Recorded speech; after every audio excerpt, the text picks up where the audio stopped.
اعوذ باللہ من الشیطان الرجیم بسم اللہ الرحمن الرحیم۔ سب ویڈیو دیکھنے اور سننے والوں کو السلام علیکم۔ ہمارے چینل کے پیارے ویورز، آج ہم تلاوت کریں گے سورہ توبہ کی آیت نمبر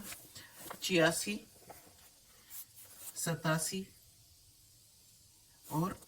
88، یعنی کہ آیت نمبر 86، 87 اینڈ 88 انشاءاللہ تلاوت کریں گے ترجمہ کے ساتھ اور تفسیر کے ساتھ۔ تو چلیں شروع کرتے ہیں آج کا سبق، لیکن شروع کرنے سے پہلے چینل کو سبسکرائب کریں، بیل نوٹیفیکیشن کو آن کریں تاکہ اگلی ویڈیو آپ کو آسانی سے ملتی رہے، اور ہو سکے تو شیئر بھی کریں تاکہ زیادہ سے زیادہ لوگ دیکھیں، آپ کو بھی ثواب ملے اور مجھے بھی۔ تو چلیں اب شروع کرتے ہیں آج کا سبق۔ آیت نمبر 86 جو ہے وہ شروع ہو رہی ہے اس پیج سے، تو شروع کرتے ہیں۔ اعوذ باللہ من الشیطان الرجیم بسم اللہ الرحمن الرحیم۔ وَإِذَا اور جب، وَإِذَا أُنزِلت اور جب نازل ہوتی، سورتن کوئی سورت، ان یہ کہ آمینو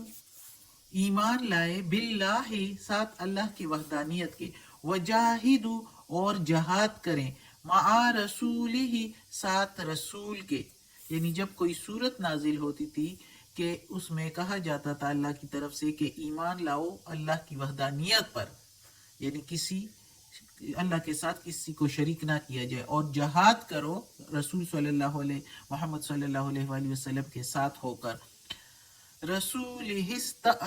کا رسول کے ساتھ، تو تب رخصت مانگتے تھے تجھ سے، اجازت مانگتے تھے تجھ سے، اولت تولی گنجائش والے، مقدور والے، منہم ان میں سے یعنی منافقین میں سے، وقالو اور کہتے تھے، ذرنا چھوڑ دے ہم کو، نکم کہ ہو جائیں، نکم مع القائدین کہ ہو جائیں ساتھ پیچھے رہنے والیوں کے، یعنی پیچھے بیٹھے رہنے والوں کے۔ تو اب اس آیت میں بھی اللہ تعالی مزید جو ہے منافقین کی بات کر رہا ہے کہ یہ منافقین جب کوئی صورت نازل ہوتی تھی اور ان سے کہا جاتا تھا اس میں کہ ایمان لاؤ اللہ کی وحدانیت پر، اس کے ساتھ کسی کو شریک نہ کرو اور جہاد کے لیے نکلو، تو کہتے ہیں ان کو موت آتی تھی اور یہ مرنے پڑتے تھے، اور یہ جو ہے شرم ان کو آتی نہیں تھی، اور اجازت مانگتے تھے کہ ہمیں پیچھے رہ جانے والوں کے ساتھ رہنے دے، جو پیچھے بیٹھے رہنے والے ہیں ان کے ساتھ ہمیں چھوڑ دیا جائے، یعنی اتنی بے غیرتی، اتنی بے شرمی کہ جب بہادری، شجاعت، جوان مردی کا وقت آتا تھا تو اس وقت نامردی دکھاتے تھے، بزدلی دکھاتے تھے، بے غیرتی کرتے تھے، اور خود اجازت مانگتے تھے مقدور والے، گنجائش والے کی، یعنی ان کے پاس سب کچھ ہوتا بھی تھا، یعنی جیسے جانے کے لیے گھوڑے بھی ہوتے تھے، جانے کے لیے جو ہے خوراک کے لیے جو چیزیں اپنے ساتھ توشہ لے کر جاتے تھے وہ بھی موجود ہوتا تھا، کافی ساز و سامان، یعنی وہ مال و دولت والے ہوتے تھے، سب کچھ ہوتا تھا، اس کے باوجود وہ اجازت مانگتے تھے کہ ہمیں پیچھے رہنے دیا جائے، ہمیں چھوڑ دیا جائے، مختلف بہانے تراشا کرتے تھے۔ کوئی تو ہم نے پیچھے پڑا تھا کہ کہتے تھے کہ ہمیں چھوڑ دیا جائے کہ کوئی ادھر کی عورتیں خوبصورت ہوتی ہیں، کہیں ہم مشکل میں نہ پڑ جائے، ہم سے کوئی غلطی نہ سرزد ہو جائے، کوئی جو ہے اور بہانے بنانے لگ جاتے تھے کہ ہمیں لڑائی کی مہارت نہیں ہے، اگر ہمیں مہارت ہوتی لڑائی کی تو ضرور ہم چل پڑتے، ابھی ایسے بہانے بناتے تھے اور کہتے تھے کہ ہم پیچھے رہ جائیں۔ تو اللہ تعالیٰ کہتا ہے آگے، ہم دیکھتے ہیں کہ اللہ تعالیٰ ان کے لیے کیا کہتا ہے۔ راضی ہو گئے یا پسند کر لیا، بِأَن يَكُونُوا یہ کہ ہو جائیں، ساتھ یہ کہ ہو جائیں، مال خوالف ساتھ پیچھے رہ جانے والی عورتوں کے ساتھ، کہ ہو جائے پیچھے رہ جانے والی عورتوں کے ساتھ، وَطُبِعَا اور مہر لگا دی، عَلَا اوپر، قُلُوبِهِمْ دلوں پر ان کے، فَهُمْ پس وہ، لا نہیں، یفقہون سمجھ رکھتے، یعنی اللہ تعالیٰ کہتا ہے کہ وہ اس پر راضی ہو گئے کہ پیچھے رہ جانے والی عورتوں کے ساتھ رہ جائے، ان میں تو کوئی شرم ہی نہیں ہے، کوئی غیرت ہی نہیں ہے. تو یہ اس بغیرتی اور اس بے شرمی اور اس بزدلی پر اور رسول کا ساتھ نہ دینے پر اور اللہ کے احکامات کی نافرمانی کر کے کہ جہاد کے لیے نہیں جا رہے، تو اللہ تعالیٰ کہتا ہے میں نے ان کے دلوں پر اب مہر لگا دی، اب اور ٹائم نہیں ہے ان کو دینے کا، کافی ٹائم دے دیا گیا. یہ سن 9 ہجری کی پھر بات ہے، غزوہ تبوک کی بات. تو 9 ہجری تک ان کو اتنا ٹائم دیا گیا، 9 سال تقریباً، اور پھر بھی ان کے دلوں پر اثر نہیں ہوا. تو بس اللہ تعالیٰ کہتے ہیں اب ان کے دلوں پر مہر لگا دی گئی ہے، اب ان کو کچھ سمجھ نہیں آئے گا، یہ اسی میں سرگردان رہیں گے، اور پھر موت ان کو آ جائے گی اور خالی ہاتھ جائیں گے آخر میں اللہ کے سامنے. پھر ان کو پتہ چلے گا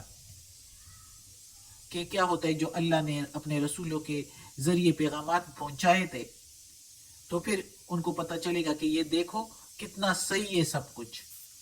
اور ہم نے کیا ہوتا جو رسول پاک صلی اللہ علیہ وآلہ وسلم ہمیں بتا رہے تھے، ہم اس کے مطابق چلتے اور وہی کام کرتے تو آج یہ مشکل نہ ہوتی. پھر پچھتائیں گے لیکن پھر وقت نہیں ہوگا. یہی تو اللہ تعالیٰ کہتا ہے کہ ان کو سمجھ نہیں ہے، اب سمجھ نہیں آئے گی ان کو. تو ادھر تو اکثر جگہوں پر ہے، ہم نے پڑھا ہے کہ ان کو سمجھ نہیں ہے، لیکن ادھر اللہ تعالیٰ کہتا ہے کہ مہر لگا دیے تو اب ان کو سمجھ ہی نہیں آئے گی، اسی دنیا کی رونقوں میں غرق ہوں گے. اگلی آیت ہے لیکن الرسول، لیکن رسول صلی اللہ علیہ وآلہ وسلم، والذین آمنوا، اور وہ لوگ جو ایمان لائے ہیں، معہو ساتھ اس کے، جاہدو جہاد کرتے ہیں، بِأَمْوَالِهِمْ ساتھ اپنے مالوں کے، وَأَنفُسِهِمْ اور اپنی جانوں کے، وَأُولَئِكَ اور وہی تو لوگ ہیں، لَهُمُ الْخَيْرَاتُ ان کے لیے ہے بھلائیاں، خیرات بھلائیاں خوبیاں، وَأُولَئِكَ اور وہی تو لوگ ہیں، هُمُ الْمُفْلِحُونَ وہ فلاح پانے والے ہیں. اب اس آیت میں اللہ تعالیٰ مومنین مخلصین کی بات کر رہے ہیں، اور اللہ ادھر منافقین کی بات تھی، اب منافقین کے مقابلہ میں مومنوں کی بات ہو رہی ہے کہ جو مخلص مسلمان ہوتے ہیں، مومن ہوتے ہیں، تو وہ پھر کچھ بھی نہیں دیکھتے خطرہ شطرہ، وہ اللہ کے رسول کے ساتھ ہو کر ہر قربانی کے لیے تیار ہوتے ہیں. وہ خدا اللہ کے وفادار بندے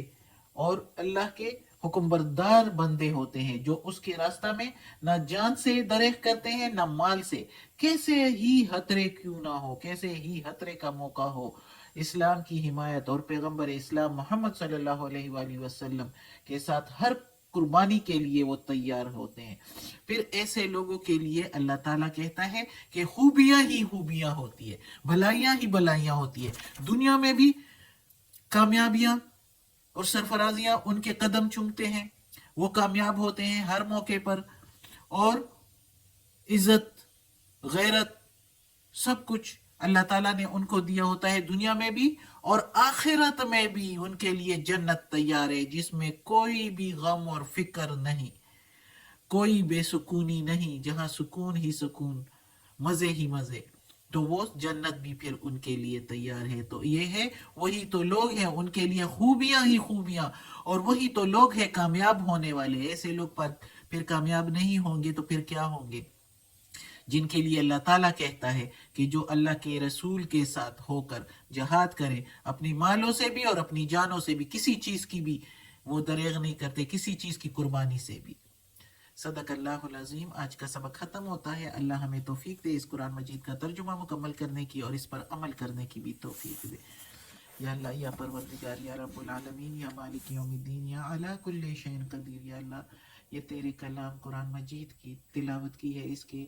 زیر زبر پیش میں، تلفظ میں، ترجمہ تفسیر میں کوئی غلطی ہوئی ہو تو یا اللہ معاف کر دینا، تو معاف کرنے والا مہربان ہے. یا اللہ ہمیں اپنے نیک اور صالح لوگوں میں شامل کر دیں، اور ہمیں عافیت والے معاملات دیں، ہماری بیماریاں، تکالیف، پریشانیاں اور برائیاں ہم سے دور کر دیں. آمین ثم آمین.